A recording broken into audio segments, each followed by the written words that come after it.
Hey, vinyl community, what's up? It's Robert Fithin, and I just recently, believe it or not, joined Instagram. Yeah, most people have been on it for years or whatever. I was on it earlier with an account that really did nothing, but I recently joined under the name Robert Fithin Vinyl, and it's been actually a lot of fun. Much more than being on Facebook or being on like doing things on Reddit or whatever. Not into that. Didn't get a lot of good results from that. But I did check out Instagram, and yeah, I got a few followers, following people, and it's actually been pretty cool. So just instead of just making a video announcing that I'm on Instagram, I thought it'd be kind of cool to scroll down some of the friends that I have on there now, and see what they're listening to, and the first 5 albums I come to that I actually have, I'll review in the video. So that's what I'm doing. Mazzy showed this one. This is the Stooges debut from 1969. This is a 2016 pressing, though, that Rhino put out on this nice clear vinyl. And this looks and sounds great. Obviously, you know, not an original pressing or anything like that, but I still love the way this sounds. And of course, it's the Stooges' first album, so it's incredible. I love the way the Stooges albums start. They just start with a bang. This one, of course, starting off with the song 1969, 1970, of course, on the follow-up Funhouse. You've got all kinds of great tunes on here. That is followed by I Want to Be Your Dog, which that killer just guitar riff over and over again. Now, now, now, now, now, now, now, now, now. These guys have the easiest guitar riffs that just sound so cool, though. It's no wonder that, you know, everybody that heard this way back, you know, just wanted to like plug in a guitar and start their own garage band. Thankfully, a lot of them did. No Fun is on here. First heard that as a Sex Pistols or X Pistols song back in the day when I used to have that "We've Come for Your Children" tape or what. I think it's on there maybe, but I didn't even realize that. Hadn't heard the Stooges at that point. But yeah, No Fun, Not Right, and that's okay. But yeah, Little Doll, a lot of great stuff on here. Rockin', distortion, not really fuzz, more of a great, you know, like a grit guitar going on. I'll absolutely love this album. The We Will Fall on here, that's like 10 minutes long. I will admit I skip over that one sometimes. Just depends on the atmosphere, depends on the mood, I guess. You know, it's a really kind of slowed down thing. I like to rock out with these guys. I'm not always in the mood to enter the temple with Iggy and friends on that song, but what a great album, the Stooges. And this is, like I said, the clear vinyl version of this. If you want to check that out from Rhino, you don't want to like put down the big money for like an original pressing. This sounds pretty good. And of course, you know, you get it new or whatever, so don't have to worry about it being all scratched up. The Cars, Shake It Up from 1981, the Waxed showed this one, and he had just cleaned his with his new ultrasonic cleaner. I just have this pressing from 1981, Specialty Records pressing of this, and it sounds really good. It sounds better than the Stream, actually. The Stream has a lot of high-end, way too much, you know, the high-end stuff on there, and high frequencies, and this, I hate to use the cliche, but this vinyl sounds much warmer. Starts off with the 3 singles, Since You're Gone, Shake It Up, and I Am the One. Strange, because I Am the One on here is actually a shorter version than on Greatest Hits. It always throws me off, because I grew up with the Greatest Hits cassette, which has those 3 songs on here, but that has like an intro that is actually not on this album. And then that's followed up by a bunch of great songs. Some of them sound like they could be more like B-sides. They definitely all have that 80s kind of sound to them. You know, Think It Over is kind of like a rockabilly thing with like an 80s sheen on it. Album ends with Maybe Baby, which is kind of a galloping kind of swan song with a lot of 80s production on there. So you do get that. A Dream Away is kind of like, this could be Love Is Cool. That could have been probably a single. So could have the song Cruiser. But yeah, it's a fun album all the way through. I don't think this is as great as their first 2 albums, but you know, to put out 2 great albums, that's pretty good. So, but it is better than you know, Panorama here. It's definitely a step up from this. So they've only got like 6 albums, so you definitely got to pick this up if you're a fan of great 80s music. You know, like the pop rock 80s stuff like the Cars. These guys are great. This album, Shake It Up, always reminds me of the Last American Virgin movie. So, and also I showed these shoes that I have from the Cars in an earlier video, but I just lifted my leg up and tried to show them like that. It didn't really work out that well. So, you know, you learn as you go. Best practices. How about I just hold them up in front of the camera?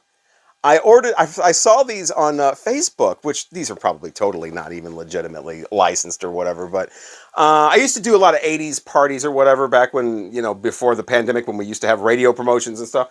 And I thought these would be cool shoes, so I just ordered them. They showed up the day Rick Ocasek passed away.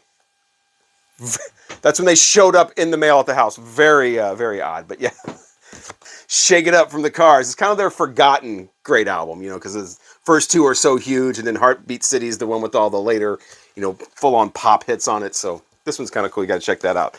The Cars, Shake It Up. The Waxed, by the way, showed that. I don't know if I said that or not. This one was shown by Final Talk with Tavis. Feel free to take that recording and replace it if you feel that that sounds better.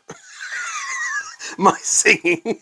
1999 from Prince, man. This is one of those albums where it's my 1 second needle drop challenge. You could drop a needle for 1 second anywhere on this album, and I could be able to tell you what song it is, what, you know, all that kind of stuff. I've heard this so much. I had this growing up on cassette. This cassette was the reason I bought headphones, that and my Richard Pryor albums. You know, couldn't listen to things like Let's Pretend We're Married and Lady Cab Driver and Automatic, you know, right out on the speakers living at home. That wasn't going to work. But yeah, what a great album. And listening to this again, it really does stand out. It stands up, stands the test of time. Really does. Of course, you've heard the songs 1999 and Little Red Corvette a million times. And, you know, but this whole entire album is just an exercise in dance funk, early 80s, totally original sound. You know, a lot of copying came later on from people, but this is 1982. This is where a lot of that began. One thing I will say, by the way, purple swirl vinyl on this. This is that edition, and it just looks great. One thing I never liked, though, is the eyeball labels on here, because your spindle goes right through the eye, and it's just like, ugh. I don't like putting that on. But what an incredible, what a great album this is. And of course, since it's the reissue, you get the inner sleeves, and then you get the inner sleeves that you don't use as inner sleeves. What a weird age we live in. We've got inner sleeves that aren't even used for anything. And then like, anyway, okay. Posters in here too. One thing I love about this, Prince and the Revolution is actually who it's credited to, because you can see at the Revolution there, reversed. But 1999, that is not a 1. That is a penis. I don't know if I have mentioned this in another video before or not, but that is clearly a penis. With, you know, yeah, that's a penis. Uncircumcised, obviously. Penis. It looks like penis 999. It looks like if you have a problem with your penis and it's an emergency and you're in the United Kingdom, simply call penis 999 for your penis emergencies. Actually, that's too many numbers. We need a 4-letter word for penis. I can't think of one right now. But what an incredible album. You know what? This vinyl, I will say, though, doesn't really sound awesome. Like I said, the Stooges, excellent quality. This, though, especially the song Automatic, really sounds kind of muffled. And Little Red Corvette, every version I've ever heard of that has this kind of digital fry on it. I don't know if that's the way it was meant to be recorded, or just like a flaw in the recording that they cannot take out. But yeah, I just you know what? This does not have a poster. I thought this had a poster. Interesting. But yeah, it doesn't. This I would rather hear the CD, honestly, on a lot of these songs on here. The actual sound of this, it's okay, but it's not blowing me away like a funk record like this that's spread out so much over, you know, 2 discs and whatever. That sound quality issues aside, though, just incredible. Every song on here, you could turn this on anywhere, and I mean, I'm probably a little biased because, like I said, I grew up listening to this tape over and over and over again, and just even songs like DMSR used in Risky Business, just an absolute party jam. Automatic, like I said, that's one of my favorites on here. Something in the Water is kind of strange. Free is like a patriotic thing. You don't expect that to come. It's all of a sudden it's Prince, you know. And then Lady Cab Driver is all right. That's the one with all the moaning and whatever. Well, actually, Automatic has a lot of moaning in it. There's a lot of moaning going on in this album. International Lover. Let me tell you what. You got to have sex to that song. Seriously, I'm not even joking around. If you You worked hard, right? You've dealt with people's nonsense. You deserve it. You owe it to yourself at one point to have actual sex while International Lover's on. That's all I'm going to say. You deserve it. Treat yourself well. Prince, 1999. Big smile on there.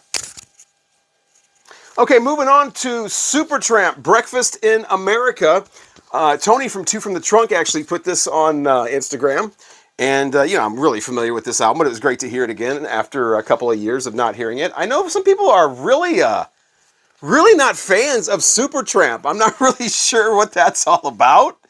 I know they're not they're not my favorite group or anything, but they're not horrible. I love Take the Long Way Home and Goodbye Stranger.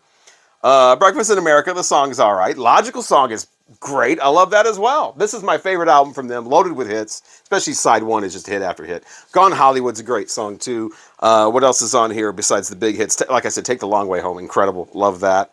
Lord Is It Mine's kind of a ballad. I'm not so much into that one. The final song on here, Child of Vision, is really good as well. But a great album overall. There's a reason this is a classic album. Sounds really good too. I have the Terre Haute original on A&M, and it sounds good. This album's one of those kind of longer albums, though. So, like the two ending songs on the sides, like I said, the Child of Vision and into side one, Oh Darling, kind of have that inner groove distortion because they're so tight. But great album. Oh Darling is not a Beatles remake, by the way. It's their own song. It's okay, but yeah, these got a lot of classic songs on here. And her name is Kate, by the way. She's an actress named Kate Murtaugh, and she played the mom in Switchblade Sisters. She played the mom in Dr. Detroit. She actually did play a waitress in one thing that I saw. She played a waitress in an episode of Moonlighting, the old TV show with Sybil Shepherd and Bruce Willis. You can see her also in the classic movie, my favorite, The Car. I would like to know what this is. Oh, this is sweet. Look, Miss McDonald, he's made me a 36D. You saying that's a picture of you? Yes. Well, I must say I'm surprised. Why? Lauren, do you think it's healthy for a 13-year-old boy to imagine his teacher naked? Absolutely. Well, not in this school, it isn't. Do you think she's ever been? No. You go, Kate, with that movie career. All right, I'm going to cheat on this one. I'm going to wrap it up with this one. I'm going to cheat because I actually posted this one myself. But I had to pay some kind of tribute to Betty Davis, who passed away this week. 77 years old. I've always liked her. I feel like you have those artists that like you liked and then everybody else found out about and it was like, whoa, I liked her, but I liked her first. That's kind of how I am. Betty Davis is one of those with me. Now, obviously, I was not into her in 1975 when this album is from. But I did discover her kind of in the late 90s, I guess, just on a whim. And then, I guess it was about 15 years ago or 10 years ago, she really made this big comeback. Everybody's talking about getting her vinyl and the CDs are getting reissued. And then that one album they came out with that was never released, and they released it finally after all these years. So she's actually got 5 albums now instead of just 4. But this one is Nasty Gal. This is the first one she did for Island Records. This is an original pressing on that. And wow, does this sound good too.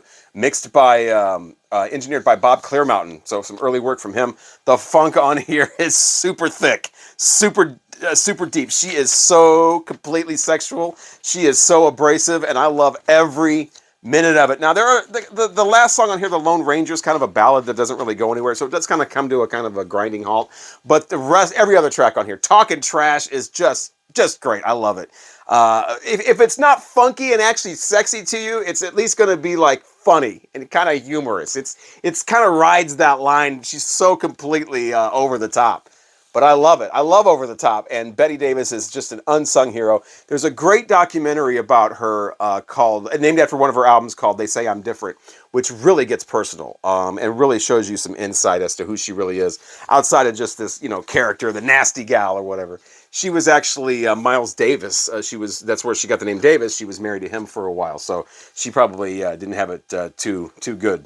The documentary shows you she didn't have too good of a life, certain areas. But yeah, just great song after great song. FUNK starts off side 2. That's like a tribute to all these other great funk artists from the time. She even has Dedicated to the Press on here, which is a great song. Kind of a blowback to some bad press she was getting for being too sexual, sticking out her tongue and what. and whatever. Shut Off the Light, great groove on that. Starts off with the title track, great song. I do prefer her her self-titled debut to this, because you're not going to get better than an anti-love song.